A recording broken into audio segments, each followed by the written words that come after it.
Hi, everyone. We're going to take a few moments as we wait for people to log in.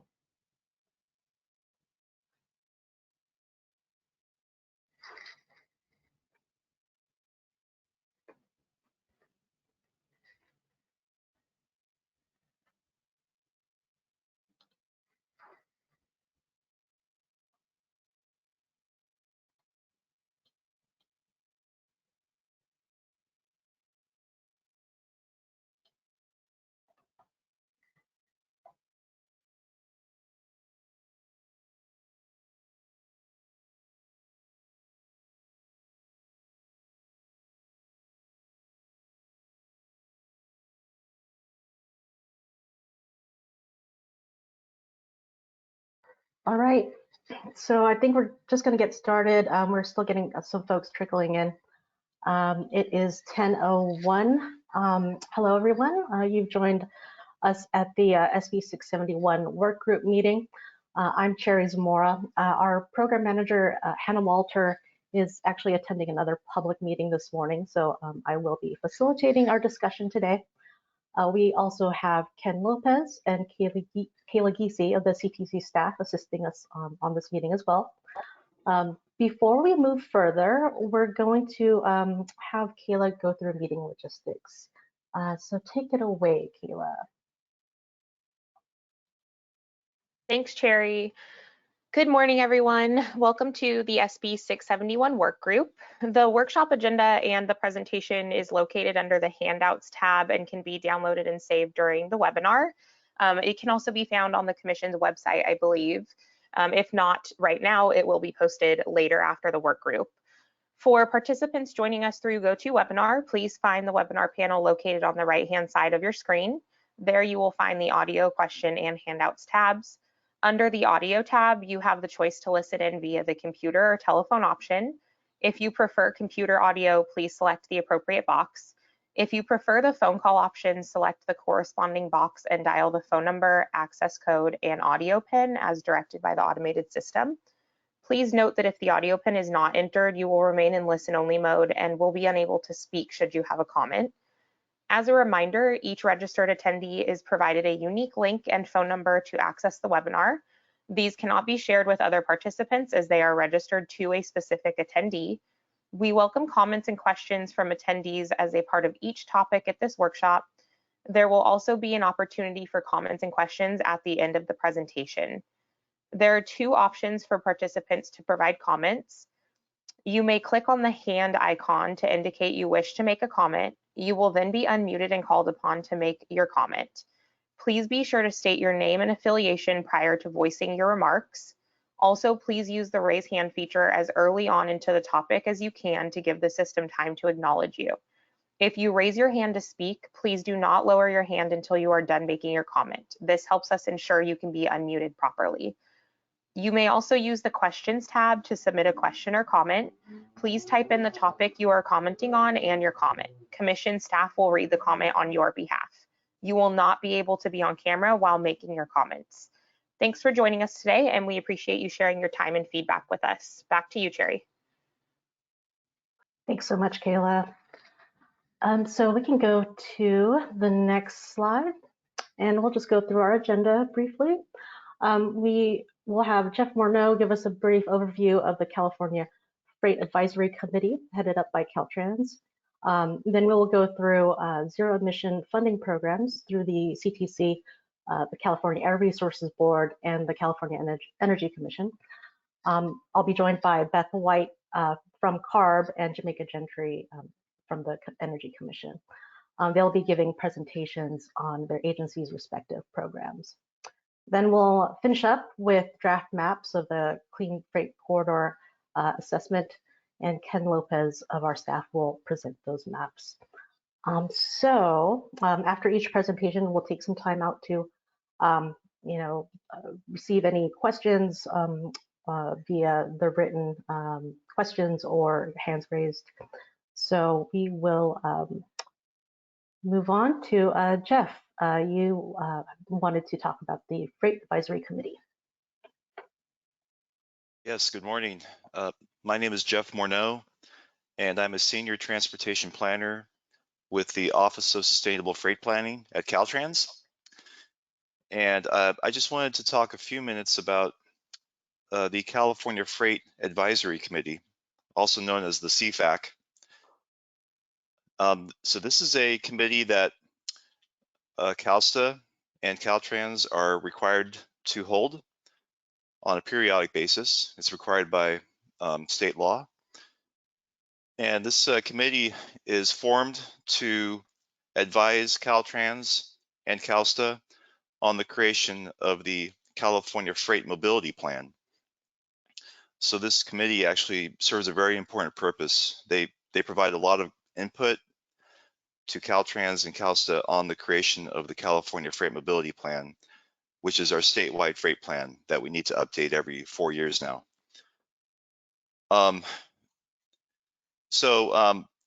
The reason I'm bringing this up is because we would like to encourage members of this group to participate in the CFAC. It's a public committee. Anyone can join and participate. There are established members on the committee that represent every mode and also public and private interests throughout the state, major stakeholders who are involved in the freight industry. But the committee is open to the public as well, and we encourage everyone in this group to participate in the CFAC. You're able to provide comments, participate during the meeting, and provide us feedback. So that it would be great if you guys could join if you're interested in that.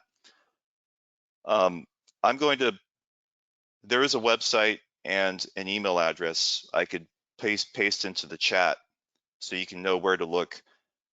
But essentially, if you'd like to be part of the mailing list to know when the next CFAC meeting is, you just need to email CFAC, that's CFAC, at dot.ca.gov. And I'll post that in the chat as well, so you know who to email. You can email us and we'll put you on the mailing list so you can be notified when that next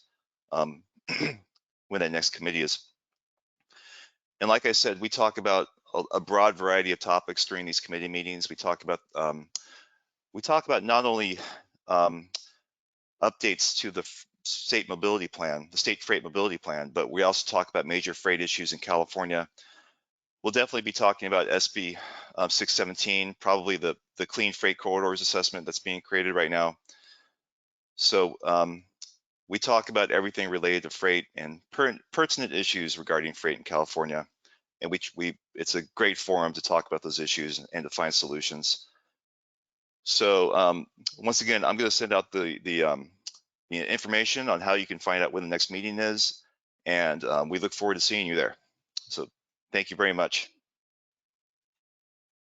Awesome, thanks, Jeff. I'm sure there are a lot of work group members that would fit in with that group as well.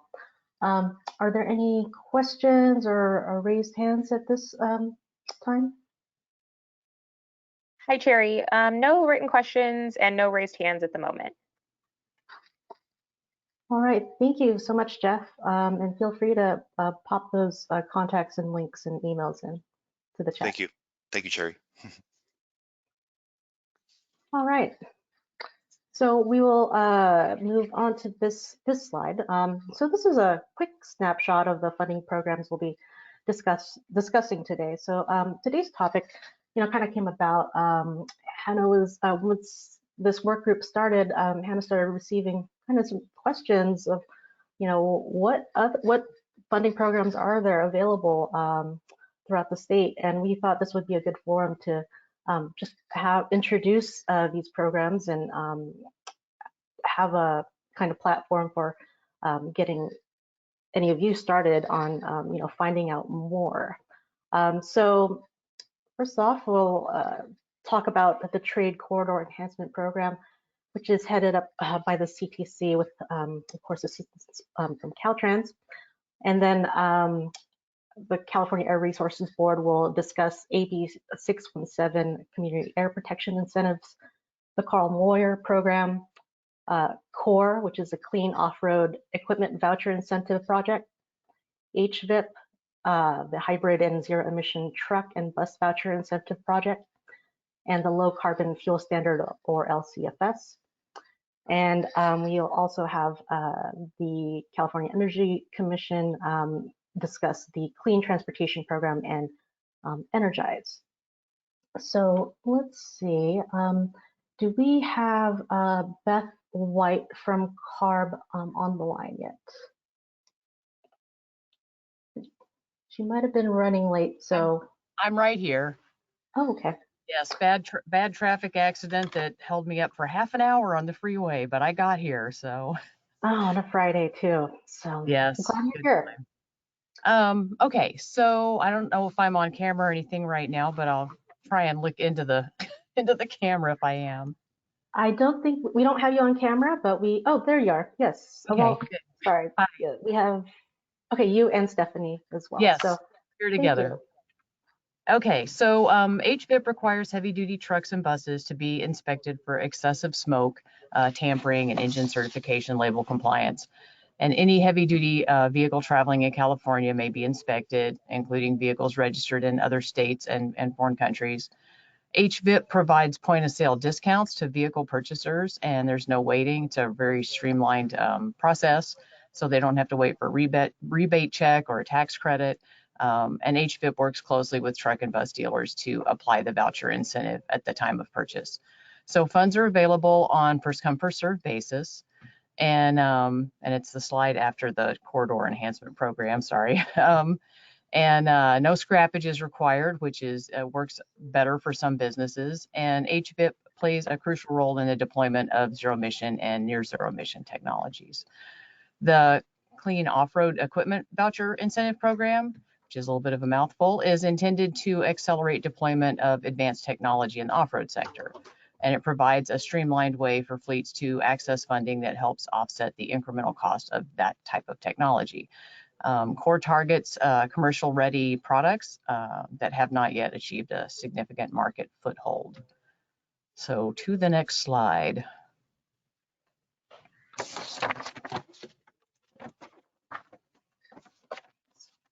Okay, low carbon fuel standard is designed, to decrease the carbon intensity of California's transportation fuel pool. And it provides an increasing range of low carbon and renewable alternatives, which reduce petroleum dependency and achieve air quality benefits. LCFS relies on accurate data monitoring, reporting, and verification to support implementation and tracking of effectiveness. And next slide, please. Thanks. The Carl Moyer Memorial Air Quality Standards Attainment Program provides grant funding for cleaner than required engines, equipment, and other sources of air pollution. Projects must be cost effective and achieve emission reduction beyond what is required by federal, state, and local regulations, so surplus. And the community air protection programs focus is to reduce exposure in communities most impacted by air pollution. Funding is intended to support early actions to address localized air pollution through targeted incentive funding to deploy cleaner technologies in those communities most heavily burdened by air pollution. I think that's the last slide for me.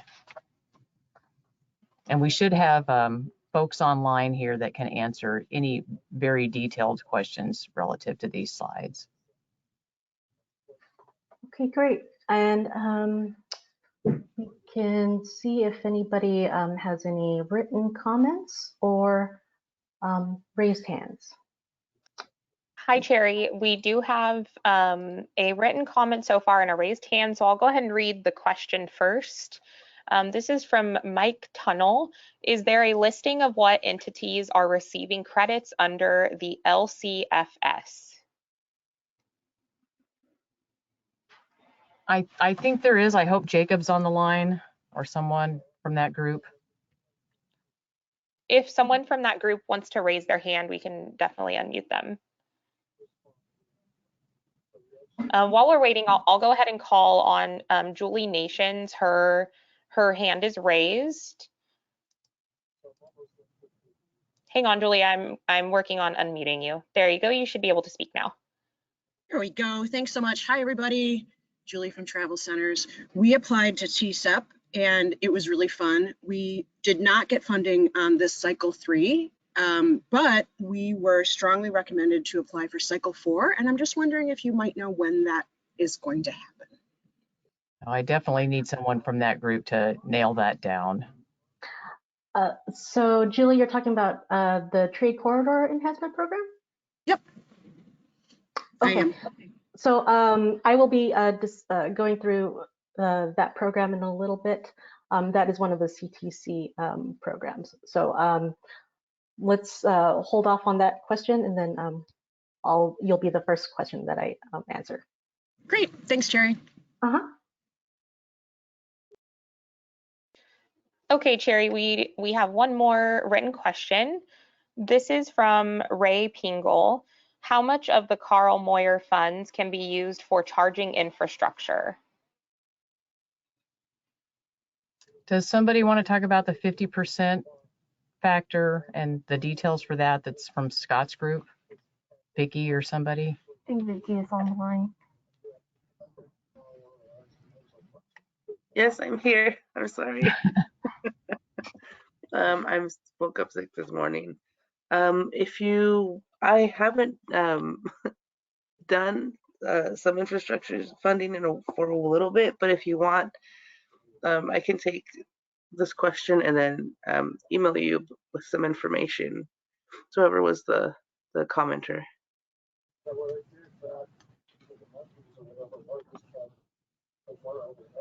Thanks, Okay. Vicki. We can definitely send you the question and the contact info for Ray so that you can get back to him.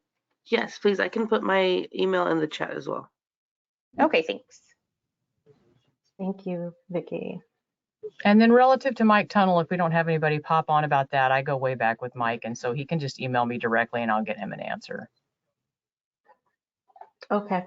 All of these questions are being logged in. So after the meeting, we can definitely contact who needs to be contacted so that we can get kind of a sum of all the answers. All right. Thanks, Sherry. We don't have any hands raised or any further questions right now. Okay, thank you.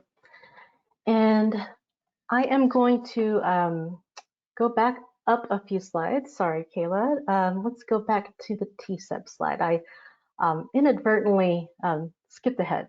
So this is the Trade Corridor Enhancement Program, which is an existing program that is led by Hannah Walter, and me and Ken Lopez are also part of the group. And so the Trade Corridor Enhancement Program, or TSEP, will actually be starting its third cycle of projects. The cycle 3 draft guidelines have been posted on our website, and we'll actually be bringing the guidelines to the California Transportation Commission meeting next month for adoption. So it's going to be hopefully adopted in August. And the guidelines are basically kind of the rules of the program, what's eligible, and what is needed procedurally. And so let's just go through these bullets here.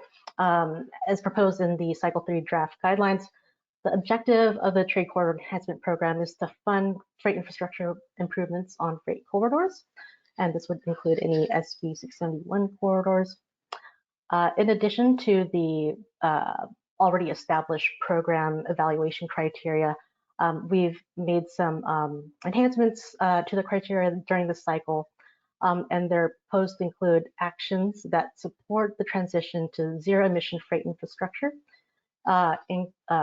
including but not limited to kind of these three bullet points: building zero-emission infrastructure that supports freight, improving access to freight charging or hydrogen fueling infrastructure to refuel battery electric and fuel cell powered trucks, and as a part of a larger port freight infrastructure project, buying zero emission or near zero emission human operated equipment. So for cycle 3, the estimate is approximately $1 billion available, and there is a 30% local match required. So the Cycle 3 project nominations are due to us November 18th, 2022. And if you're a private entity, you would have to partner with a public agency to apply. And so I guess there was a question from Julie, right? Julie, did you send an application for Cycle 3? And who, yeah, I guess, could you repeat your question? Maybe, Julie, if you want to raise your hand, we can unmute you. Okay, Julie, you're unmuted. Hi, sorry about that. Yeah, I didn't state all the details. I'm sorry. We applied to the CEC to be our partner to apply. And, Okay. they said, hey, great, but this is what we need. You guys didn't have it. We recommend you apply for Cycle 4. Okay. So cycle, our TCEP Cycle 3 is for years 23-24 to 24-25. And then, so basically our Cycle 4 guidelines would start about, we would start the process of workshops about a year and a half from now. Don't quote me on that, but I can get back to you as far as the time frame goes. So I can kind of look into that and kind of gather those dates for you so you can plan accordingly. Thanks, Cherry. Mm-hmm. Thank you. Cherry, we do have a couple of hands raised, if you don't mind taking those questions now. Yeah, I will try. Okay, so the first one is Miguel Vasquez. Miguel, you are self-muted, so you should be able to speak once you are able to unmute. Great, thank you so much. I'm Miguel Vasquez. I am with the Riverside University Health System Public Health, which is the County of Riverside Public Health Department. And I'm not familiar with your guidelines for this particular program, but I was curious about whether the guidelines include requirements to demonstrate that either the project will enhance public health or it won't be detrimental to people. Mm-hmm. So I'm just curious to what extent public health is considered in the application process. That's all. Mm-hmm, mm-hmm. Yeah, thank you for that question. And we in our draft guidelines, we do have some language in there right now on public health and considering criteria pollutants and a consideration of projects that address any community impacts. So there is language in there now, but during our last commission meeting last month, there was some requests to kind of elaborate on it a little bit more. We can send you a link to the guidelines, and I encourage you to just do a search of public health. And I think we can also send you an email, Miguel, to kind of point you to what we currently have in there and what's being considered for the evaluation criteria. But yeah, rest assured, it is a topic that is high up in there, high up on our radar. Great, thank you. Yeah, it would be great to receive those links. Okay, will do. Thank you. Thanks, Cherry. We have one more hand raised, Ray Pingle. Ray, you should be able to speak now. Great, thanks. Hi, Ray Pingle with Sierra Club, California. First of all, I just wanted to confirm, is the TCEP, is that a CTC program? Yes, it is Okay. a CTC program. It's an existing one, and we've already had 2 cycles. the projects that are funded by it. You know, they're going through the process, and TCEP funds design, right-of-way permitting, and construction. And then my primary question really is, of the $1 billion in cycle 3, do you have like a budget that allocates certain percentages of that funding to be used for certain categories? And if so, how much of that money might be available for electric charging infrastructure projects? So it's actually broken down by regional and statewide targets. So I can give you a quick blurb, but it is a table in our guidelines. And Ray, I think we can also send you, we'll try to put the link of the guidelines in the chat for everybody, but I will also send you a dedicated link to it. And I can give you kind of the percentages. So basically, there is a regional target of 29% for the Bay Area, 2.5% for the Central Coast, 56% for LA Inland Empire, 10% for San Diego and the border area, and then 2.5% for other, which is usually rural areas. And you know, I can, if you want a further breakdown of that, definitely, you can read through that section of the guidelines. And just that helps a lot. So, and then within those regional breakdowns, though, are there allocations for different kinds of projects, road projects versus electric charging infrastructure projects? It's not broken down in that way. Okay. Mm-hmm. All right. Well, thanks very much. You're welcome. All right. Oh, and let me correct myself. So there is kind of the 60-40 split for statewide, so Caltrans projects, and then regional corridor projects. And those percentages I mentioned are actually the breakdown from that piece of regional corridor targets. All right. Well, I think we can move on to the next topic, which is the CEC programs in clean transportation. And we have Jamaica Gentry to present. Hi, Jamaica. Hi, thanks, Cherry. Hello, everyone. I'm Jamaica Gentry. I'm an air pollution specialist in the Fuels and Transportation Division of the California Energy Commission. The Energy Commission has run its clean transportation program since 2008, which invests up to $100 million annually into several funding categories that can support innovation and accelerate the development and deployment of advanced transportation and fuel technologies, helping attain the state's climate change goals. The California Clean Transportation Program has been extended through January 2024. CTP funds a broad portfolio of transportation and fuel transportation projects directed towards accelerated adoption of zero-emission vehicles, conveniently located fueling or charging infrastructure, expanded in-state production of low-emission fuels, ZEV manufacturing, and supports workforce development.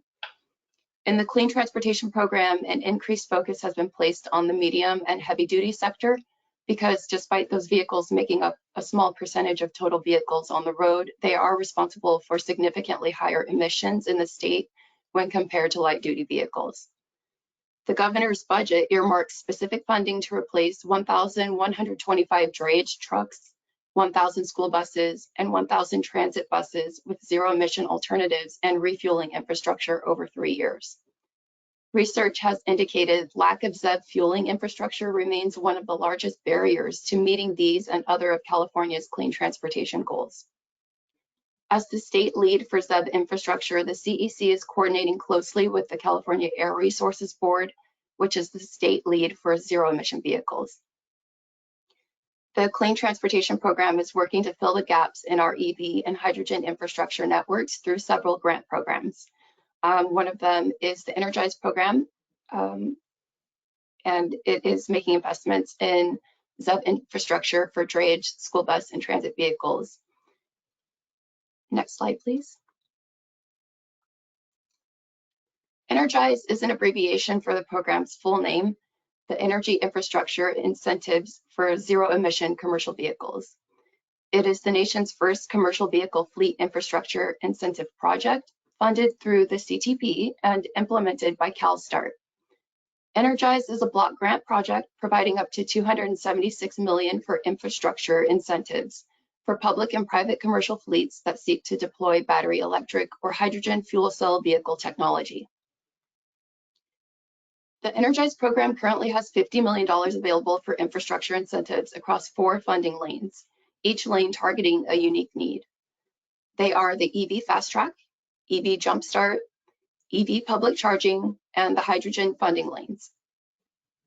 The EV Fast Track lane was designed to quickly distribute infrastructure incentives for fleets with existing ZE vehicles or with vehicles on order so they could properly supply those vehicles. EV Fast Track is a complement to the HVIP program funded by CARB and other vehicle incentive programs. EV Fast Track provides incentives of up to $500,000 per project for electric vehicle charger purchases.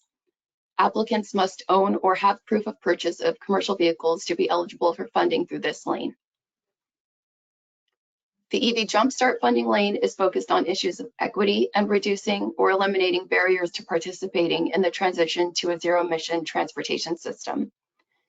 This lane features increased incentives of up to $750,000 per project, longer application windows, and offers additional technical support. The EV Jumpstart lane is intended to serve nonprofits and small businesses owned by members of traditionally disadvantaged groups who have ZE commercial fleets, and also supports projects that directly benefit disadvantaged communities. The EV Public Charging lane addresses the need for publicly available medium-duty, heavy-duty charging solutions. The EV Public Charging lane provides incentives of up to $500,000 per project. Level 2 chargers are not eligible under this lane because it's intended to meet the need for fast charging as opposed to slower overnight charging. The 4th lane is the hydrogen lane. Hydrogen refueling infrastructure is significantly more costly than EV chargers, so the incentive here is up to $3 million per project and up to $4 million if applicants meet the Jumpstart Lane equity eligibility requirements. Interested applicants should note that hydrogen projects can be submitted under any of the funding lanes if they meet the eligibility requirements of that lane. The purpose behind having a separate lane for hydrogen-only projects is the increased financing necessary to support the construction of hydrogen refueling stations. Next slide. Generally speaking, eligible applicants to the Energize program will be fleet owners, vendors of ZE infrastructure, charging station owners, or developers. Minimum eligibility criteria is funding lane specific. However, commonalities across the program are that equipment must be new and installed for the first time, must carry a 1-year warranty, and must be compliant with the National Institute of Standards and Technology Handbooks 130 and 44 where applicable. The type and amount of equipment covered also varies by funding lane, but the Energize program as a whole covers electric vehicle supply equipment, level 2 and DC fast chargers, switch gears, utility upgrades, transformers, hydrogen compressors, liquid and gaseous pumps, piping and pipelines, on-site production, including high-pressure hydrogen storage and chillers, as well as meters and demand management equipment. As I mentioned earlier, Energize currently has $50 million available, but has the spending authority for up to $276 million, so a lot more support is coming. Currently, the EV Fast Track lane is fully subscribed at its cap of $16 million for the year, as is the hydrogen funding lane, which closed on July 14th, fully subscribed at its cap of $17 million. The EV Jumpstart lane is scheduled to launch on August 1st, offering up to $14 million for equity projects. That application period will close on September 1st. Following that, the EV Public Charging lane will open later this year with the launch scheduled in mid-October, offering $8.1 million in incentives. We are excited to continue expanding this project in partnership with CalSTART and we anticipate carve-out lanes specifically for school buses, drayage trucks, and transit buses later this year and into early 2023. As things continue to evolve and expand, we encourage you to check into the program website, energize.org, often for updates on the carve-out lanes, as well as announcements for Cycle 2 of the 4 funding lanes. Thank you. Thank you, Jamaica. And so if anybody has any questions, we'll take them. And you can write them in the questions tab or raise your hand. Hi, Cherry. I'm not seeing any hands raised at the moment. It looks like we did get one written question. This is from James Schenkel. Will the carve out for drayage trucks be focused to be only eligible for independent owner operators? We haven't determined that yet. Those carve-out lanes are still under development, so there is a lot that could change. We will be working with our stakeholders and reaching out for feedback from drayage operators and other stakeholders in that space. So we're going to be doing our best to support them and make the funding equally available or accessible.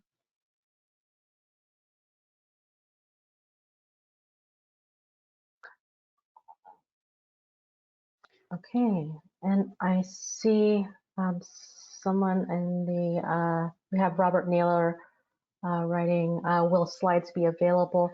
So actually, I failed to mention this at the beginning, that the slides are available in the handouts tab. So you should be able to download them. You know, since I sent the version last Friday, I had emailed out the agenda with the PDF of all the slides last Friday to everybody in the work group. We had some very minor adjustments. So following this meeting, we'll send kind of like the final version of what was presented to everybody. Thanks, Cherry. It looks like we have a couple of hands raised right now. So I will go over to Akiko Yamagami. Akiko, you should be able to speak now. Hi, thank you. Can you hear me? Yes, we can hear you. Okay, great. Thank you. Akiko Yamagami from LA Metro. Thank you for this presentation. So I had one question, and I'm sorry, I was typing at the same time and I couldn't catch exactly which funding lane it was, but I think the the eligibility or the requirements for this particular one is the applicant has to, if an applicant, oh, okay, I'm seeing it. The EV fast track, it says applicant must own or have proof of purchase of medium duty or heavy duty commercial vehicles. And I'm wondering if it was, you know, thinking in more like transportation and logistics world. Typically, say warehouse operator, for example, would lease a land from a commercial real estate management company. So if a warehouse operator wants to, say, go after this EV fast track funding opportunity, and they may have the EV heavy duty or medium duty commercial vehicles, but the land is owned by someone else. And if the landowner wants to apply for this EV fast track funding program, ultimately, the entity who would own the EV would be a different entity. So in that case, how does that work? Who should apply for this EV fast track in a case like this? And I hope question. That makes sense. Yeah, we've actually had this situation come up. And so what people generally do is draft a memorandum of understanding with the landowner and the applicant. Just making sure that for the length of the grant, that those chargers will be made available for their intended purpose, and that CalSTART will have access to those for auditing purposes. And so as to who should apply, I think it would depend on if the landowner wanted to assume responsibility for the chargers, they could apply. If not, then the lessee could apply. So it would just depend on the intended ownership of the actual chargers. Okay, thank you. So I guess in that case, perhaps when that opportunity arises, should either the landowner or the let's say the warehouse operator contact CalSTART for further clarification Yes, as to who should apply? Okay, great, thank you. you're welcome. Cherry, we do have one more hand raised. John Costatino. You should be able to speak now, John. Great, thank you. Can you hear me? Yes, we can. So this question's for CC. The numbers you quoted are a couple thousand chargers. Is there an estimate of how many are actually needed to address the drayage fleet that is coming to be electrified under the Advanced Clean Fleet Rule? And what's the plan to sort of bridge that gap between what the current funding is and what is actually needed? What we are going off of is the governor's budget and his mandate that we replace 1,125 drayage trucks with EV trucks. So we are looking to support the amount of chargers necessary for that volume of trucks to be charged on a regular basis. But obviously that's the minimum. We would want to go above and beyond that where possible. So are you concerned that not enough funding is going towards drayage? I'm more concerned that there's going to be a gap in general, but for drayage maybe. And I'm trying to figure out, does CEC have an estimate of the number of chargers needed for drayage? Is, I guess, the first fundamental question. I believe we do, but that's actually not within my unit, so I would have to double check on that and get back to you. Yeah, if that information could be given to Sherry, that would be great. Okay. Yeah, thank you. Thanks, John. We will include that in our compiled list of questions and answers. It's 10:44 now, and I see there are a couple more written questions. But I think we should perhaps move to the next item, which is the draft maps. If we have time to come back to these written questions, we will. But if we don't have a chance today, we will include them in the compiled list after the meeting and provide you guys answers through email. Hopefully that's okay with everybody.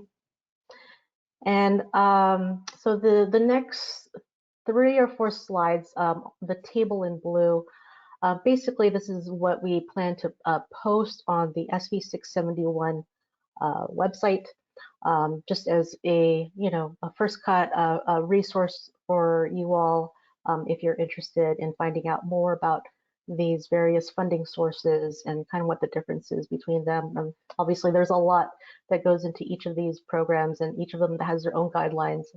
So hopefully this will be a useful resource for you all. And so we can go to the next slide. Next slide. And so the table will include, eligible entities as well as eligible project types. And, we tried our best to summarize it, but, definitely the guidelines for each of these is going to be your best resource, as well as contacting the agency who leads that program. All right, next slide.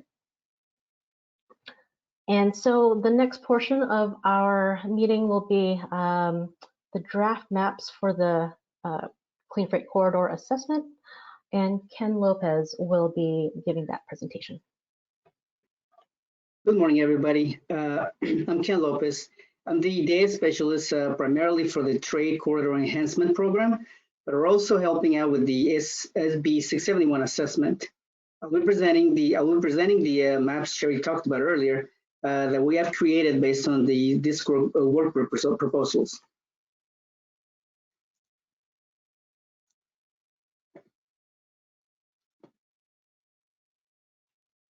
So the next 3 slides are drafts of the Clean Freight Corridor and regions based on the workgroup's proposals and developed by the commission staff. The information used to develop these maps was submitted by the San Diego Association of Governments, the Port of Oakland, the Solano Transportation Authority, the Contra Costa Transportation Authority, the Metropolitan Transportation Commission, the Gateway Cities Council of Governments, the Sacramento Area Council of Governments, Tesla, and others not mentioned here. Some of the corridors will show endings in the middle of the corridor. This is because the corridor was proposed more than once. So the first map will reflect the Greater Bay Area and Sacramento-Stockton area region. The second map will show corridors within the Greater Los Angeles area around the San Pedro Bayports. The last map will reflect the San Diego border region and Imperial County to the east. Some smaller corridors are not depicted here, but the ones shown have been determined to be optimal corridors for clean freight infrastructure and are still being considered for the Clean Freight Corridor Efficiency Assessment. Next slide, please. This slide shows the northern area of the region map. To the east, there are 2 corridors, one starting at the Port of Oakland and going east to connect to I-80 for a small segment and running down south along SR 238, then heading east again on SR 580 until it ends at SR 99. The second corridor starts at the Port of Oakland again and runs in a northeastern direction through Fairfield, Vallejo, and Sacramento until it reaches the Nevada border.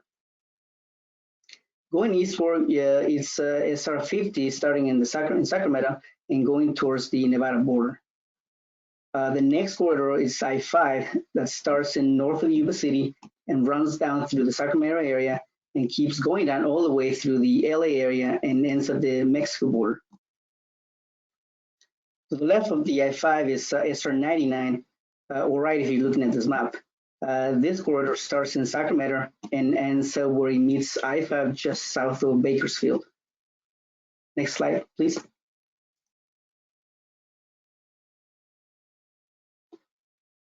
I apologize because some of these corridor label names are depicted in a northerly or southerly direction when the label reads the opposite. Same goes for east and west. Hope I'm not losing you because of that. So from west to east, the first corridor is SR 110 that goes down to the San Pedro Bay area. The next corridor is 710 starting just east of LA and going down again to the San Pedro Bay area. Then 605 starts at 405 goes north to meet I-5. 605 is actually not labeled there, but it's the 605. The next one is I-5 coming from the north down to the Mexico border. Now going from west to east, it's the SR 91 from I-10 west going to the LA County line. And the last one on this slide is the 405 going southeast to meet 105. Next slide, please.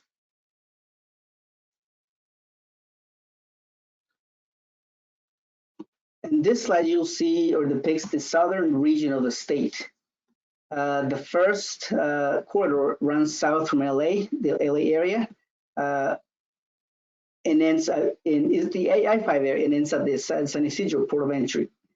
The next one to the right of that goes south as well, and is 805 coming from the Sorrento area and ending at the San Isidro port of entry once again.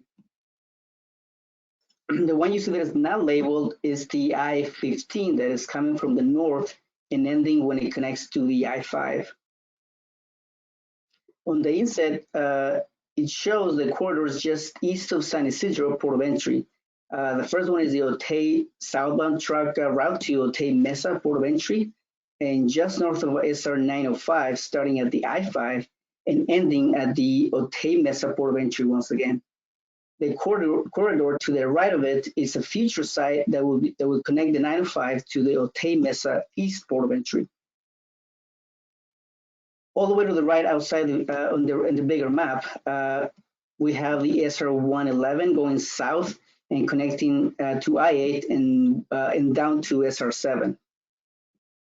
And finally, from east to west or west to east, if you depending on how you look at it, is the Eastern Freight Corridor, I-8, which starts at the I-5 and ends at the border with Arizona.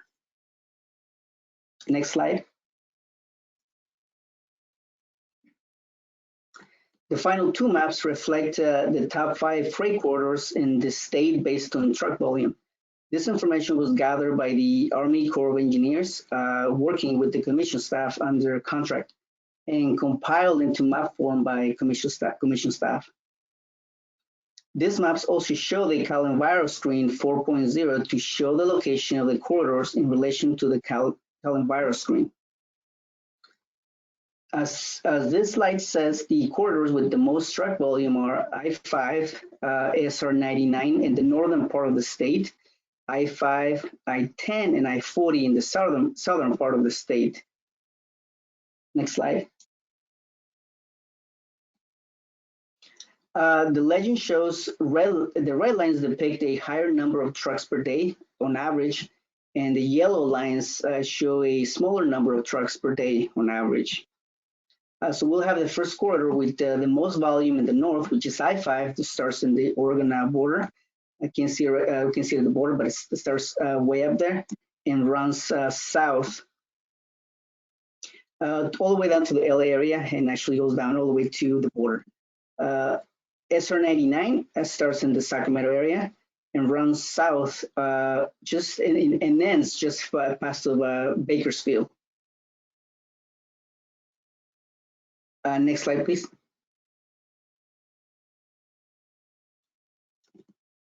In the southern portion of the state, you can see I-5 and SR 99 coming down from the north.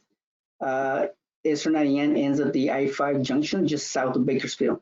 I-5 continues south through the LA area and runs all the way down to the border of Mexico. From west to east, starting at the top, I-15 starts starting in the Riverside area and going to the Nevada border. Down below is I-40 starting in Bakersfield and running east again to the Nevada border. And the last one is I-10 which starts in the LA area and goes east to the Arizona border. And that is the last slide. At this point, does anybody have any questions about the maps themselves? Hi, Ken. We do have one hand raised. Carrie Bowen, you should be able to unmute yourself and speak now. Yeah, when were the studies done? And are these maps available to all of us? Yeah, so the study was, we sent a questions to the work group, and we asked them to provide what they thought were the clean corridors in their area, and we for the freight corridors, we decided based on what the data that we have from our Army Corps of Engineers, which ones were the top 5. But Jerry may know when this questions were asked to the group. Might have been like a year ago. I can't recall. Yes, so when the work group started, I think they started meeting in December of 2021. You know, one of the first things was, so SB 671 requires us to include potential clean freight corridors, basically corridors that are that should be prioritized for zero emissions infrastructure. And so our first kind of request of the work group was, you know, what do you guys recommend? What do you think? Because obviously many of you are more familiar with your various regions and whatnot. And so that's what these draft maps are based on. And of course, if they're, you know, we're already getting some feedback in the questions, and we received some feedback as well via email once we had sent these this slide deck out. And so, you know, we're still, you know, accepting sort of any comments on what you see here. So, you know, please do send us any anything that you notice that, you know, might be not shown on the maps as you wish they, you know, as they should have been, or, you know, if you notice any mistakes or anything like that, please do point it out to us. You know, our schedule is basically, we'll have a draft of the the Clean Freight Corridor Assessment by June 2023. And then the due date for it is December 1st, 2023. So, you know, if you have comments or questions on these routes, definitely contact us. Thank you. And also just thank you to the committee and to all of you for your presentations and for including us. It's been really, you're doing a great job. I was just surprised this 710 coming out of the San Pedro Port Complex, not seeing that. And there's okay. There's that is truck traffic. Yeah, I don't know why that's not showing up, and maybe it's just an artifact of the maps and converting them to PDF, and that's one of the main corridors. So I apologize for that. Oh my gosh, we'll definitely double check on that. Yeah, thank you for pointing that out, Carrie. All right, thanks. Hi, Cherry. Oh, I'm sorry. Go ahead, Cherry. No, it's okay. What did you have? We just have one more hand raised, and I know we have several written questions that maybe we'll just have to address later in email. So if you wanted to take the hand raised, if that's okay. Yeah, let's go for it. Okay. So Scott Strzelecki, I'm going to unmute you. You should be able to speak now. All right, thank you very much. So yeah, just real quickly, I just wanted to kind of clarification. So the first map that was focused on the kind of Los Angeles area, just to be clear, to the point of how we submitted information, what we had submitted kind of was broader than just that focus area. So I just wanted to make sure that that was just maybe a zoomed in representation, just to be clear to kind of like what was actually submitted. And then to the top 5 point, just if there's any context you can give again to remind everyone, kind of like, I know there's like multiple elements within the report, right? So like prioritizing everything within a region versus top 5, if there's a little context to help understand as we get towards that draft report, like what are the relationships of some of these different steps that make up the report with respect to what we're talking about here. So Ken, do you want to answer the question on the, let's see, we can go up a couple of slides, Kayla, that first map. Oh, one more. Which one was it? I think one more up, yeah. Okay, all right. And so your question was on, okay, a broader than that focus area. Yeah. Yeah, so I just wanted to make sure Sorry. it's clear. SCAG had submitted priority corridors, and it was obviously a broader extent than just this focus. Okay. I think we might have to, we'll go back to your original submittal and see, are you finding that we're missing certain areas, or that it's a little too refined, or Yeah, I guess it you looks can like, give us, okay. yeah, I mean, there were like I-15, I-10, SR-60. So, I mean, there were other corridors, right, as part of what we had submitted. So just wanting to understand like the representation here, if it was just like a specific focus or, more comprehensive representation for what we submitted. So, yeah. Okay. I think our intention was to include those. So yeah, again, thank you for that comment. I think we'll go back and just double check that we're hitting all of the pieces that we were recommended to include. Okay. Yep, that's why we need several eyes on this. So it's very important, and I'm glad we're kind of going through this. Yeah, so these are not final maps, they're just drafts. So we'll have additional meetings with all of you guys to hone into the maps so that we all can agree, and then we have a final map. But this is just a draft that is not polished by any means. All right. Oh, sorry. It is 11:02. We went a little bit over, but thank you everybody for the great discussion. I think this was really fruitful, and I'm so glad that a lot of you have found these topics to be helpful. Just a quick thing, I sent out a poll last week about a potential in-person SB 671 event. And if you have not responded, you still have time to. I think we'll include the link to the poll in the chat. And right now it's looking like we're going to have it on September 27th here in Sacramento. And we're working out the final details, and hopefully, many of you decide to come and join us. And thank you for those responses, those that have responded already.